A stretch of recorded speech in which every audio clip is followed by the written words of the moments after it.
What the Junk. Hey, welcome. Hey, It's our very first episode of What the Junk. the first one. I'm Jen Hill with Jen Hill Organizing. And I'm Brad Menard with Junk King Toledo. There we go, our very first intro. Yeah, this is going to be great It is.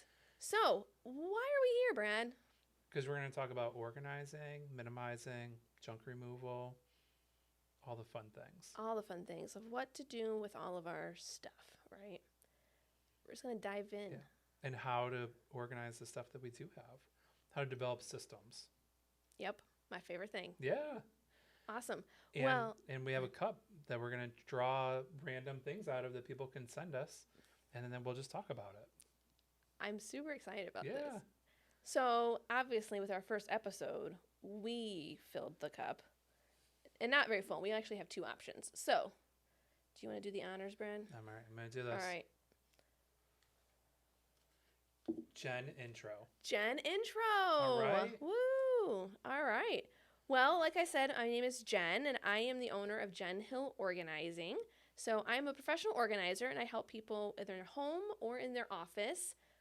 And we kind of declutter and then really kind of set up processes to make sure that they can function efficiently in their space.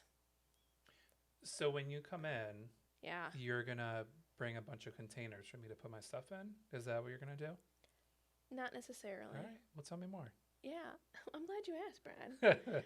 Yeah, so when I meet with my clients, we really have a discussion about their goals. And, we look at a space and we really kind of try to define what that space needs to be for them. For example, like in a basement I'm recently doing, the family wants to have some space for their kids to be able to have their computers set up, have a video game station, but then also mom wants a craft area. So pretty excited about that.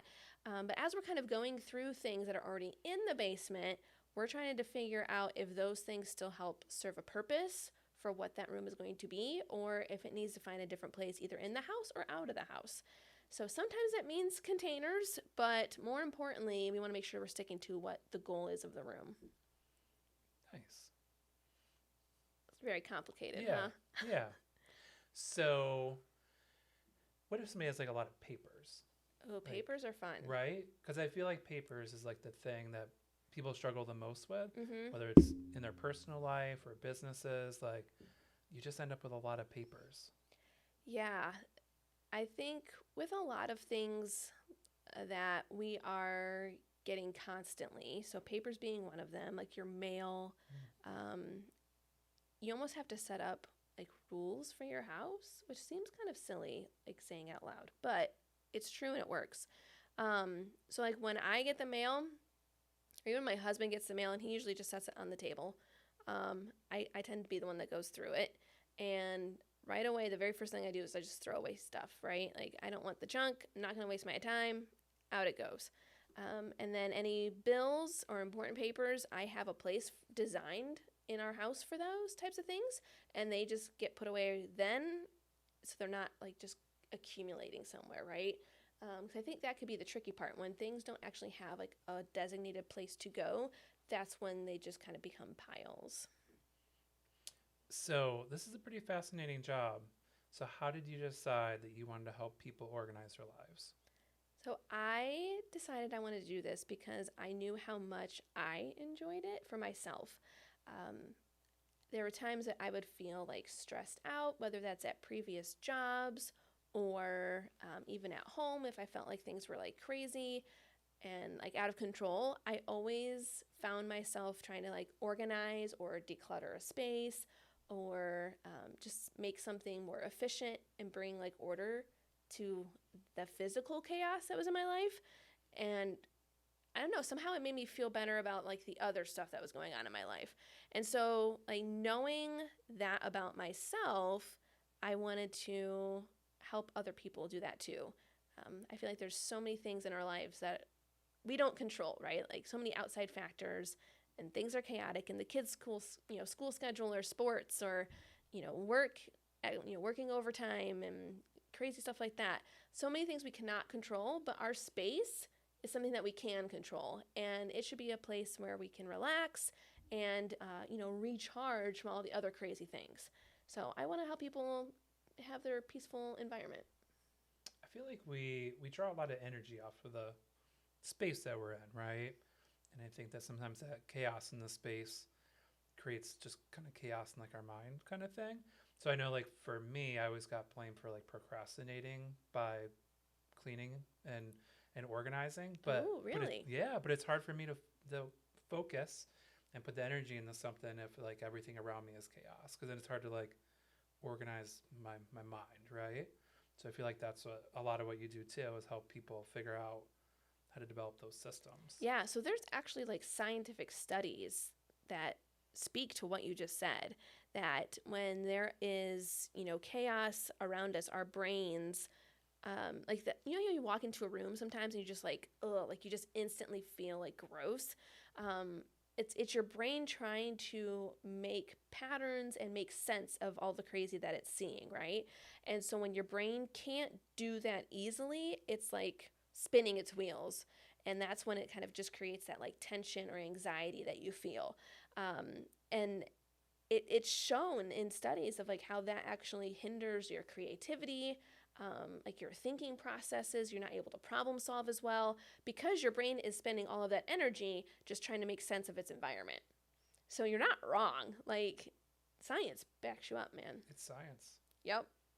So how do you help with because a lot of times the reason we keep stuff. So I find like in the junk business, right? When I'm going in, people have a hard time letting go of things because they see a purpose, right? And so I'm sure a lot of this is also helping people navigate, how to find purpose for those things. So how do you kind of help with that piece of it? Yeah, I love that question. And it's really good to be aware of that. Um, I find that as I work with my clients that we are talking a lot about these types of things, and really just because something is useful doesn't mean I have to be the one that uses it. Not everything is useful for me and how I live my life and my lifestyle. It doesn't make sense. So like my husband and I, we don't have kids, so it wouldn't make any sense for me to have a bunch of baby clothes, right? Like, sure, they're in great condition, they look really nice, but they're not useful to me. Right. So I really do try to help people find avenues that stuff can go, because it's not trash, it's not junk, and it's just not useful for you. So I have a whole spreadsheet because I'm a nerd Right. and I love Excel spreadsheets. That I have met with a ton of different nonprofits in the area, and trying to see like what their needs are, whether it's for their organization specifically or people that they help. Right. So we can hopefully get stuff into the right hands that's actually being used and not just collecting dust or breaking down. Right. So what are some of the other things you feel like are very helpful in when you are working with a family, some of the common uses that they have for hiring you to help them navigate this process? Yeah, so I know that sometimes I get that question of, well, why should I hire somebody versus just doing this myself, right? And sometimes you don't have to hire me. Like, that doesn't have to be the answer, and you can do this by yourself. But I know personally that I much rather have somebody hang out with me when I have to do like chores around the house, right? Like, it's just not fun by yourself. So there's that part. Someone to talk to and like be in the muck with you, right? But the other benefits is having a fresh set of eyes. Somebody who can see the situation for what it actually is versus all of the emotion and the preconceived like biases that you bring into your own mess. Having a third party can really kind of help you see things a little bit more clearly than just all of the other baggage that kind of comes with that stuff. And our brains are wired differently, right? Like, I am not a mathematician. I hate accounting. I hate it. I will pay people to do my taxes. Like, nope, not my thing. But give me a puzzle to solve and I'm on it, right? Give me some stuff to organize and sort and find some creativity in that. I'm all about it. So I love that we are all made differently, and like we all just think differently and see things differently, and being able to help each other come together and actually go towards a goal, I think is really important. So yeah, just having that different perspective is also a great benefit. Yeah. Well, and I think about too, like for me and my wife, we've been here for 2 years. She moved from New York with a full house full of stuff and two kids with a bedrooms full of things, right? Yeah. And then we took my full house full of stuff with my one child and all of his stuff and crammed it all into one house. And so I feel like that's also, for us, it was hard because she didn't necessarily know what I had, or if it was better, or it Right. wasn't necessarily ready to get rid of her things, right? And the same for me. And for a while, like we were both living in separate houses here, and so I think having, kind of that help with that third person to say, hey, like you have a million dishes, right? Like, do you need a million dishes, or can we get down to like 12, right? Like, kind of navigating through some of those things, which seems simple, but it's not always simple. Yeah. So like all of our stuff really does have emotion attached to it, which seems so like weird to say, but it's so true. Yeah, whether it's, dishes, well, I bought those in college, or, this is my first big purchase after I got my divorce. And, like this just meant a lot to me, or this is my favorite color. It could be any number of things. And so trying to release some of those things can be challenging. And then it can also be challenging when we have somebody else that we love and trust to go, well, you need to get rid of this. And we feel like maybe we're being judged, maybe that there's some guilt that's kind of pushed on that. Or on the other side of like, well, why are you getting rid of that? You should keep that because I gave that to you.